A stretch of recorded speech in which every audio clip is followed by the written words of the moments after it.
Praise Lord. ദൈവനാമത്തിന് മഹത്വമുണ്ടാകട്ടെ. Counselling സീരീസിൻ്റെ second എപ്പിസോഡിലേക്ക് എല്ലാവരെയും സ്വാഗതം ചെയ്യുന്നു. ഇന്നത്തെ നമ്മുടെ വിഷയം ഡിപ്രഷൻ എന്നുള്ളതാണ്. നമ്മുടെയൊക്കെ ജീവിതത്തിൽ പലപ്പോഴും ഈ ഒരു സാഹചര്യം കടന്നു വരും. കാരണമൊന്നുമില്ലാതെ ചില ദിവസങ്ങളിൽ സംഭവിച്ചിട്ടില്ല. മനസ്സിൽ എന്തോ ഒരു വേദന, ഭയങ്കര ശൂന്യത. പുറമെ നമ്മൾ ചിരിക്കുന്നുണ്ട്, പക്ഷേ എവിടെ ഉള്ളിൽ ഒത്തിരി നമ്മൾ ശൂന്യത പോലെ അനുഭവിക്കുകയാണ്. നമ്മുടെ ചുറ്റുമുള്ള ആളുകൾക്കൊന്നും നമ്മളെ മനസ്സിലാക്കാൻ പറ്റാത്ത ഒരു സിറ്റുവേഷൻ. ആർക്കും എന്നെ ഒന്നും മനസ്സിലാക്കാൻ പറ്റുന്നില്ലല്ലോ എന്ന് നമ്മൾ ചിന്തിക്കുക.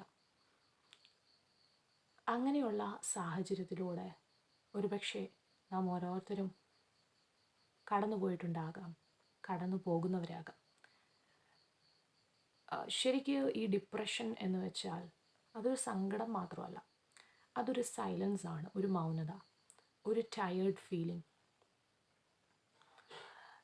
ദൈവത്തിൻ്റെ വചനത്തിൽ നമ്മൾ നോക്കുമ്പോൾ 42-ാമത്തെ സങ്കീർത്തനം 11-ാമത്തെ വാക്യത്തിൽ സങ്കീർത്തനക്കാരൻ പറയുക, എൻ്റെ ആത്മാവേ നീ ഉള്ളിൽ വിഷാദിച്ച് ഞരങ്ങുന്നത് എന്ത്? നോക്കിക്കേ, താൻ തന്നോട് തന്നെ ചോദിക്കുകയാണ്, നീ എന്തിനാണ് ഈ വിഷമിക്കുന്നത്, അല്ലെങ്കിൽ നീ എന്തിനാണ് വിഷാദിച്ച് ഉള്ളിൽ ഞരങ്ങുന്നത്? ദൈവത്തിൽ നീ പ്രത്യാശ വയ്ക്കുക. ദൈവമക്കളെ, നമ്മളൊരു കാര്യം മനസ്സിലാക്കണം. നമ്മുടെയൊക്കെ ജീവിതത്തിൽ ഇതുപോലുള്ള പല സാഹചര്യങ്ങൾ കടന്നു വരും. പലപ്പോഴും നമുക്ക് തന്നെ തോന്നിപ്പോകും, ഞാൻ എന്തിനാണ് ഇതൊക്കെ അനുഭവിക്കുന്നത്? ഇതൊക്കെ എൻ്റെ ജീവിതത്തിൽ മാറുമോ? ഇതിനൊക്കെ ഒരു അവസാനം ഉണ്ടാകുമോ എന്ന് ഒരുപക്ഷെ എന്നെ ശ്രവിക്കുന്ന ഓരോരുത്തരും ചിന്തിച്ചിട്ടുണ്ടായിരിക്കും. ദൈവത്തിൻ്റെ വചനം വിലാപങ്ങൾ 3-ാം അധ്യായം അതിൻ്റെ 22-ാമത്തെ വാക്യത്തിൽ 23-ാമത്തെ വാക്യത്തിൽ നമുക്ക് കാണാൻ കഴിയും, നാം മുടിഞ്ഞു പോകാതിരിക്കുന്നത് യഹോവയുടെ ദയയാകുന്നു, അവൻ്റെ കരുണ തീർന്നു പോയിട്ടില്ലല്ലോ, അത് രാവിലെ തോറും പുതിയതും നിൻ്റെ വിശ്വസ്തത വലിയതുമാകുന്നു. നോക്കിക്ക്, അവിടെ പറയുകയാണ് ദൈവത്തിൻ്റെ ദയ രാവിലെ തോറും പുതിയതാണ്. അതായത് ദൈവമക്കളെ, നമ്മളൊരു കാര്യം മനസ്സിലാക്കണം. നമ്മൾ ഇങ്ങനെയുള്ള സങ്കടങ്ങളിലൂടെ ഡിപ്രഷനിലൂടെയൊക്കെ കടന്നു പോകുമ്പോൾ ദൈവത്തിൻ്റെ ദയയുണ്ട്, കർത്താവിൻ്റെ ഗ്രേസ് ഉണ്ട്, കർത്താവിൻ്റെ കൈൻഡ്നസ് അല്ലെങ്കിൽ മേഴ്സി, അത് രാവിലെ തോറും പുതിയതാണ്. അതായത് നമ്മൾ ഇന്നലെ അനുഭവിച്ച ഒരു ദയയല്ല നമ്മൾ ഇന്ന് അനുഭവിക്കുന്നത്. ഓരോ ദിവസം രാവിലെ ആകുന്തോറും ഇത് പുതിയതായിക്കൊണ്ടിരിക്കുകയാണ്, ഇത് ന്യൂ ആയിക്കൊണ്ടിരിക്കുകയാണ്. അപ്പോൾ ഈ ഒരു സാഹചര്യത്തിലൂടെ നമ്മൾ കടന്നു പോകുമ്പോൾ ഒത്തിരി ഉള്ളിൽ ഭാരങ്ങൾ, വേദനകൾ, പുറമെ ആരോടും പറയണമെന്ന് നമുക്ക് ആഗ്രഹമില്ല. നമ്മൾ ആരോടും പറയാതെയൊക്കെ ഉള്ളിലിങ്ങനെ ഞരക്കിക്കൊണ്ട് മറ്റുള്ളവരുടെ മുമ്പിൽ ഇങ്ങനെ ചിരിച്ച് കാണിക്കുമ്പോഴും നമ്മൾ ഓർക്കേണ്ട ഒരു കാര്യം, ദൈവത്തിൻ്റെ കൃപയുണ്ട്. ആ കൃപയാണ് നമുക്ക് സർവൈവ് ചെയ്യുവാൻ, നമ്മെ നിലനിർത്തുന്നതും നമുക്ക് മുന്നോട്ട് യാത്ര ചെയ്യുവാൻ നമ്മെ സഹായിക്കുന്നതും.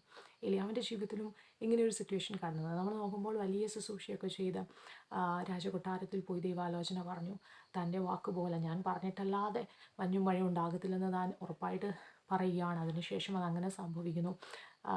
ഇസ്രായേലിൽ ഒരു ദൈവമുള്ളതെന്ന് താൻ തെളിയിക്കുന്നുണ്ട്. പക്ഷേ ഒറ്റയൊരു വാക്കിൻ്റെ മുൻപിൽ എലിയാവ് പോലും തളർന്നുപോയി. എലിയാവ് ദൈവത്തോട് പറയുക, കർത്താവേ മതി, ഇറ്റ് ഇസ് എനഫ്, മതി കർത്താവേ, ഞാൻ എൻ്റെ പിതാക്കന്മാരെക്കാൾ നല്ലവനല്ല എന്നൊക്കെ എലിയാവ് പറയുന്ന ഒരു സംഭവം നമുക്ക് ദൈവത്തിൻ്റെ വചനത്തിൽ കാണുവാൻ കഴിയുന്നു. അപ്പോൾ ഒരു കാര്യം നമ്മൾ മനസ്സിലാക്കണം, ഇതൊക്കെ സ്വാഭാവികമാണ്. പക്ഷേ ഈ ഡിപ്രഷൻ എന്നുള്ളൊരു സിറ്റുവേഷൻ നമ്മുടെയൊക്കെ ലൈഫിൽ കടന്നു വരുമ്പോൾ നമ്മൾ മനസ്സിലാക്കിയിരിക്കേണ്ട ചില കാര്യങ്ങളുണ്ട്.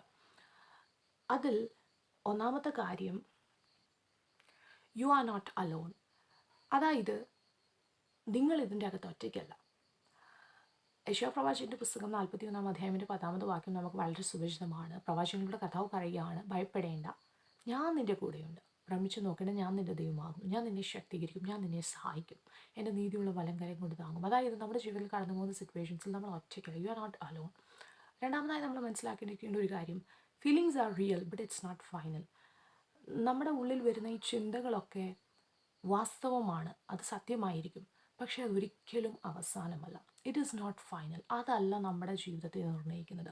ഇന്നത്തെ നമ്മുടെ തോന്നലുകളും നമ്മുടെ ഫീലിങ്സും അല്ല നമ്മുടെ ഫ്യൂച്ചർ, നമ്മുടെ ഭാവി എന്നുള്ള കാര്യം നമ്മൾ മനസ്സിലാക്കിയിരിക്കുക. അടുത്ത ഒരു വിഷയം എന്ന് വെച്ചാൽ, ചെറിയ ചെറിയ സ്റ്റെപ്സ് എടുക്കുക, ചെറിയ കാര്യങ്ങൾ ചെയ്യുക. ഒരുപക്ഷെ നിങ്ങൾക്ക് ഒരു വാക്ക് പ്രാർത്ഥിക്കാനായിരിക്കും പറ്റുന്നത്, നിങ്ങളത് ചെയ്യുക. ഒത്തിരി കാര്യങ്ങളൊന്നും ചെയ്യില്ലെങ്കിലും ടേക്ക് സ്മോൾ സ്റ്റെപ്സ്. റെസ്റ്റ് ചെയ്യുക.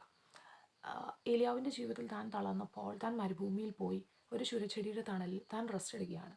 കർത്താവിൻ്റെ ദൂതൻ തന്നെ തട്ടി ഉണർത്തിയിട്ട് തനിക്ക് ആഹാരം കൊടുത്തിട്ട് വീണ്ടും താൻ കിടക്കുകയാണ്. ഒരുപക്ഷെ നിങ്ങൾക്ക് മുന്നോട്ട് യാത്ര ചെയ്യാൻ പറ്റത്തില്ല എന്ന് തോന്നുമെങ്കിൽ take rest, take small steps, just pray. ദൈവസന്നിധിയിൽ ഒരു വാക്കാണെങ്കിലും പ്രാർത്ഥിക്കുക. ദൈവമക്കളെ, കർത്താവ് നമ്മെ ഒരിക്കലും കൈവിടത്തില്ല.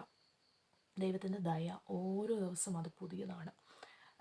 ഇന്നലെ നമ്മൾ ടയേർഡായി കാണും, ഇന്നൊരു പക്ഷേ നമ്മൾ ടയേർഡാണ്, പക്ഷെ നാളെ ആയിരിക്കും ഒരു പക്ഷേ ഇതൊക്കെ നമ്മൾ മറന്ന് പുതിയൊരു വ്യക്തിത്വമാക്കി, പുതിയൊരു വ്യക്തിയാക്കി, പുതിയ ഒരു ഗ്രേസ് കർത്താവ് നമ്മുടെ ലൈഫിൽ നൽകി നമ്മെ മുന്നോട്ട് നടത്തുവാൻ ഇടയായി. അതുകൊണ്ട് ഒരിക്കലും ഇന്നിൻ്റെ സിറ്റുവേഷൻസിൻ്റെ അകത്ത് നിങ്ങൾ തളർന്നു പോകരുത്. Depression may be real, but it is not the final end. നിങ്ങളുടെ നാളുകളെ, നിങ്ങളുടെ ഭാവി ഒക്കെ കർത്താവിൻ്റെ കാര്യങ്ങളിൽ സുരക്ഷിതമാണ്. അതുകൊണ്ട് താൻ വാഴുകയാൽ ആകുലമില്ല എന്ന് പാട്ടുകാരൻ പറയുന്നത് പോലെ കർത്താവ് ജീവിക്കുന്നത് കൊണ്ട് നമുക്കൊരു ഉറപ്പുണ്ട്, നമ്മുടെ ഭാവി ദൈവകാര്യങ്ങളിൽ സുരക്ഷിതമാണ്. അതുകൊണ്ട് ഒരിക്കലും നിരാശപ്പെട്ടു പോകാതെ കർത്താവിൽ ആശ്രയിച്ച് മുന്നോട്ട് ചുവടുകളെ വെക്കുവാൻ കർത്താവ് നമ്മെ ഓരോരുത്തരെയും സഹായിക്കട്ടെ.